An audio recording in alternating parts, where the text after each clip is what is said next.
Hello everyone. हम BPSC घटना चक्र पूर्वावलोकन डिस्कस कर रहे हैं।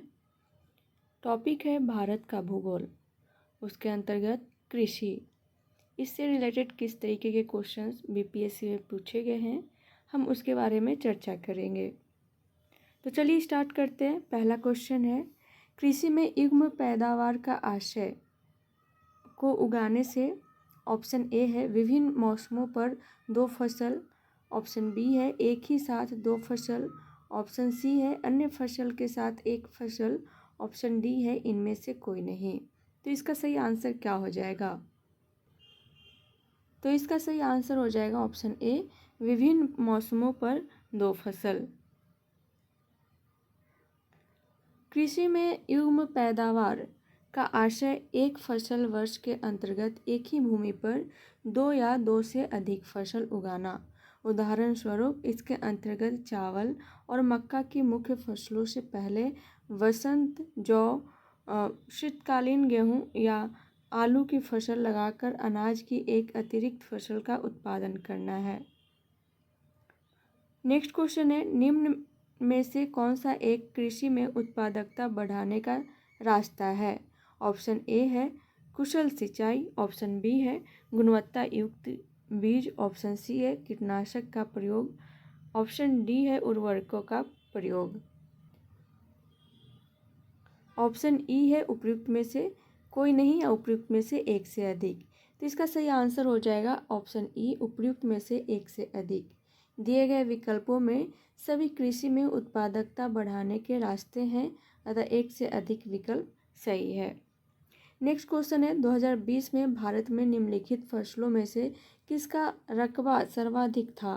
तो इसका सही आंसर हो जाएगा ऑप्शन डी, चावल।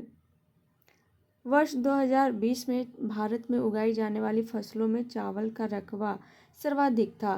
वर्ष 2021-22 में भारत में चावल के 3 शीर्ष उत्पादक राज्यों में पश्चिम बंगाल, उत्तर प्रदेश एवं पंजाब का स्थान है।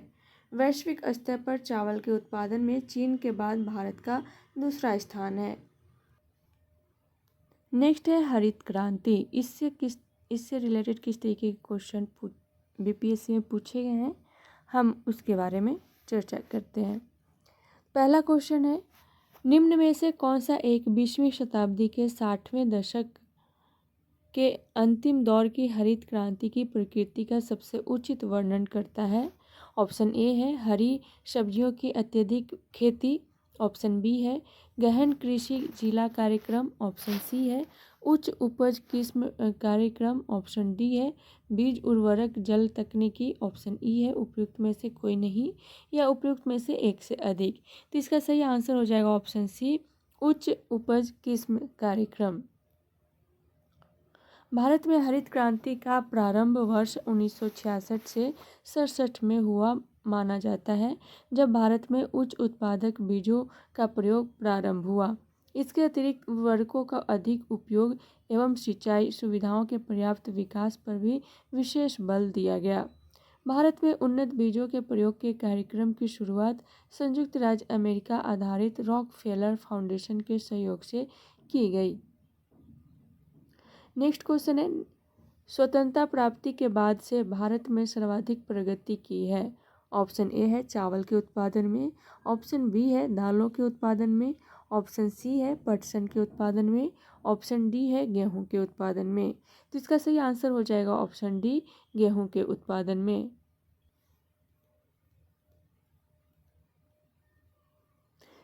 भारत को 15 अगस्त 1947 को स्वतंत्रता प्राप्त हुई। उसके पश्चात वर्ष 1966-67 में हरित क्रांति का आगमन हुआ। हरित क्रांति के आगमन के पश्चात भारत ने सर्वाधिक प्रगति गेहूं के उत्पादन में की। ठीक है। नेक्स्ट क्वेश्चन है, भारत में द्वितीय हरित क्रांति के संबंध में क्या सही है? ठीक है। फर्स्ट है, इसका लक्ष्य हरित क्रांति से पूर्व में ही लाभान्वित हो चुके क्षेत्रों में गेहूं और चावल के उत्पादन में और वृद्धि करना है। सेकेंड है, इसका लक्ष्य हरित क्रांति से अब तक लाभान्वित न हो सकने वाले क्षेत्रों में बीज, पानी, उर्वरक तकनीक का विस्तार करना है। थर्ड कथन है कि इसका लक्ष्य हरित क्रांति के प्रारंभ में प्रयुक्त हो चुकी फसलों को छोड़कर अन्य फसलों के उत्पादन में वृद्धि करना है। फोर्थ है, इसका लक्ष्य पशुपालन, सामाजिक वानिकी तथा मत्स्य पालन के साथ शस्योत्पादन का समाकलन करना है। इसका सही आंसर क्या हो जाएगा? तो यहाँ देखिए, इसका लक्ष्य हरित क्रांति से अब तक लाभान्वित न हो सकने वाले क्षेत्रों में बीज, पानी, उर्वरक तकनीक का विस्तार करना है। कथन 2 इसका सही आंसर होगा। 4 कथन देखिए कि इसका लक्ष्य पशुपालन, सामाजिक वानिकी तथा मत्स्य पालन के साथ शस्योत्पादन का समाकलन करना है। 4 भी इसका सही आंसर हो जाएगा। तो 2 और 4 इसका सही आंसर होगा। ऑप्शन सी इसका सही आंसर हो जाएगा। भारत में द्वितीय हरित क्रांति का लक्ष्य हरित क्रांति से अब तक लाभान्वित न हो सकने वाले क्षेत्रों में बीज, पानी, उर्वरक एवं तकनीक का विस्तार करना और पशुपालन, सामाजिक वानिकी तथा मत्स्य पालन के साथ शस्योत्पादन का समाकलन करना है। द्वितीय हरित क्रांति में प्रथम हरित क्रांति के दौरान प्रयुक्त हुई फसलों को छोड़ने के बात कही गई है। नेक्स्ट क्वेश्चन है, दिए गए कोड की सहायता से हरित क्रांति के घटक चुनिए। फर्स्ट है उच्च उत्पादन देने वाले किस्म के बीज, सेकंड है सिंचाई, थर्ड है ग्रामीण विद्युतीकरण, फोर्थ है ग्रामीण सड़कें और विपणन। कूट दिया हुआ है, कूट का प्रयोग करके सही आंसर बताना है आपको। तो इसका सही आंसर हो जाएगा ऑप्शन डी, सभी चारों। भारत में वर्ष 1965 के बाद उच्च उत्पादन देने वाली किस्म के बीजों, उर्वरक, सिंचाई और अन्य तकनीकी प्रयोगों को बढ़ावा देना, ग्रामीण विद्युतीकरण, कृषि उत्पादों की बाजार तक पहुंच सुनिश्चित करने के लिए ग्रामीण सड़कों और विपणन कार्यों को बढ़ावा देना हरित क्रांति के नाम से जाना जाता है। अतः हरित क्रांति में उपयुक्त चारों घटक समाहित है। नेक्स्ट क्वेश्चन है, इंद्रधनुषीय क्रांति का संबंध है हरित क्रांति से, श्वेत क्रांति से, नीली क्रांति से, उपयुक्त सभी से। तो इसका सही आंसर हो जाएगा ऑप्शन डी, उपयुक्त सभी से। 28 जुलाई 2000 को केंद्र सरकार ने नई राष्ट्रीय कृषि नीति की घोषणा की।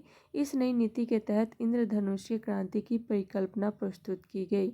इसके अंतर्गत प्रत्यक्ष या अप्रत्यक्ष रूप से कृषि के क्षेत्र से संबंधित सभी क्रांतियों को शामिल किया गया, जैसे हरित क्रांति, श्वेत क्रांति, पीली क्रांति, नीली क्रांति, लाल क्रांति, सुनहरी क्रांति, भूरी क्रांति, रजत क्रांति व खाद्यान्न श्रृंखला क्रांति। नेक्स्ट क्वेश्चन है, काली क्रांति संबंधित है। तो इसका सही आंसर हो जाएगा ऑप्शन सी, कच्चा तेल उत्पादन से। काली क्रांति का संबंध पेट्रोलियम, कच्चा तेल के उत्पादन से है।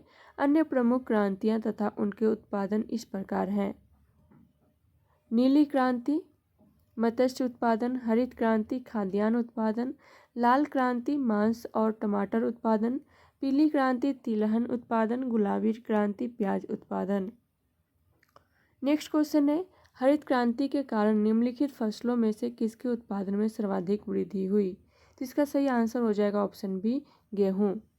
भारत में हरित क्रांति के कारण गेहूं के उत्पादन में वृद्धि की अधिकतम दर देखी गई।